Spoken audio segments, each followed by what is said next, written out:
اعوذ باللہ من الشیطان الرجیم، بسم اللہ الرحمن الرحیم۔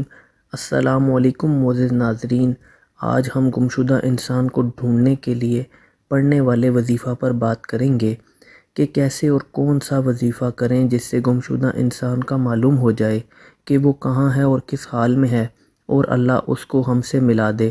ایسا بہت سے لوگوں کے ساتھ ہوتا ہے کہ اکثر ان کے گھر کا کوئی فرد یا کوئی بچہ گم ہو جاتا ہے تو ان کو چاہیے کہ وہ میرے بتائے ہوئے طریقے سے یہ وظیفہ پڑھنا شروع کر دیں۔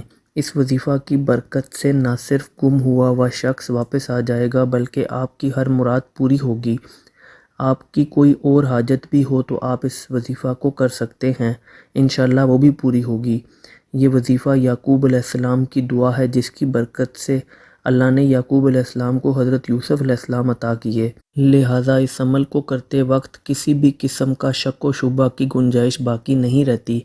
پورے وظیفہ کو سمجھ کر پڑھیں جس سے آپ کی مراد پوری ہوگی انشاءاللہ۔ دعا یہ ہے: یا کثیر الخیری یا دائم المعروف، یا کثیر الخیری یا دائم المعروف، یا کثیر الخیری یا دائم المعروف۔ اس دعا کو روزانہ عشاء کی نماز کے بعد پورے یقین کے ساتھ 1100 مرتبہ ایسے تلاوت کریں کہ سب سے پہلے 3 دفعہ درود ابراہیمی کا ورد کریں اور پھر یہ دعا 1100 مرتبہ پڑھیں، پھر 3 بار درود ابراہیمی کا ورد کریں اور اللہ کے حضور دعا کریں۔ اگر آپ کو درود ابراہیمی نہیں آتا تو آپ کوئی سا بھی درود پاک پڑھ سکتے ہیں۔ اس کے علاوہ بھی دن کے کسی بھی وقت جب جب آپ کو یاد آئے تب آپ یہ دعا پڑھنے کا معمول بنا لیں اور اس کو تب تک پڑھتے رہیں جب تک آپ کی مراد پوری نہیں ہو جاتی۔ انشاءاللہ بہتری والا معاملہ ہو جائے گا۔ اس وظیفہ کو کرنے کی اجازت عام ہے۔ خواتین مخصوص ایام میں اس عمل کو بغیر نماز کے اور بغیر وضو کے کر سکتی ہیں۔